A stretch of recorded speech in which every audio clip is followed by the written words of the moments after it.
বৈশাখী digital সংবাদে আপনাদেরকে স্বাগত জানাচ্ছি। আমরা এখন একটু কথা বলতে চাই বগুড়া সদর 6 আসনের জামাতের প্রার্থী অধ্যক্ষ আবিদুর রহমান সোহেলের সাথে।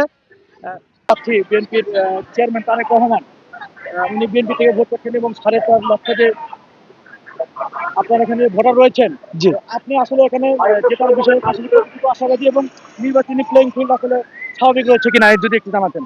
ধন্যবাদ। আপনি যেটা বলেছেন যে আমার প্রতিদ্বন্দ্বী প্রার্থী তারেক রহমান, আমি ওইভাবে মূল্যায়ন করছি না। প্রতিদ্বন্দ্বী প্রার্থীকে প্রতিদ্বন্দ্বী হিসেবে মূল্যায়ন করছি।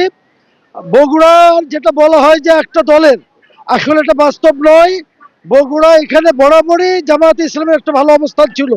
জোটের কারণে আমরা মাঝখানে নির্বাচন করিনি।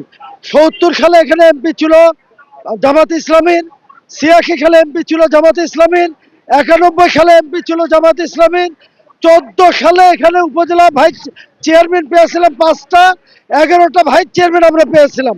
আমাদের এখানে ৫০-এর অধিক চেয়ারম্যান ছিল, পৌরসভায় ৫ জন কাউন্সিলর ছিল। সুতরাং বগুড়া একটা দলের নির্ধারিত নয়। এই ১৬ বছরে অনেক পরিবর্তন হয়েছে। জামাতের অবস্থান ভালো হয়েছে, বিএনপির অবস্থান দুর্বল হয়েছে বিভিন্ন কারণে। সুতরাং এবার আমরা মনে করি জনগণ আর প্রতারিত হবে না, বগুড়াবাসী জামাতকে বিপুল ভোটে নির্বাচিত করবে ইনশাআল্লাহ। আর লেভেল প্লেইং ফিল্ড বলতে যা বলছেন, এটা আমরা এক্ষেত্রে ব্যত্যয় দেখছি।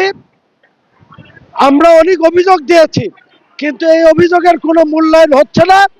আমরা জনগণকে সাথে নিয়ে এর মোকাবেলা আমরা ভোটের মাধ্যমে করবো ইনশাআল্লাহ। ধন্যবাদ অধ্যক্ষ আবিদুর রহমান সোহেল। আসলে উনি যেমনটি বলার চেষ্টা করেছিলেন যে আসলে বগুড়ায় যে নির্বাচনী যে লেভেল প্লেইং ফিল্ড, আসলে সেই লেভেল প্লেইং ফিল্ড কিন্তু আসলে সামঞ্জস্য নয় এবং অনেক অসঙ্গতি রয়েছেন এবং উনি অনেক অভিযোগ দিয়েছেন, সেই অভিযোগগুলো আসলে প্রশাসন আমলে নিচ্ছে না, এমনটি বলার চেষ্টা করেছেন। তো বগুড়া সদর 6 আসন থেকে এই ছিল আমার কাছে সর্বশেষ সংবাদ। সুমন সর্দার, বৈশাখী সংবাদ, বগুড়া।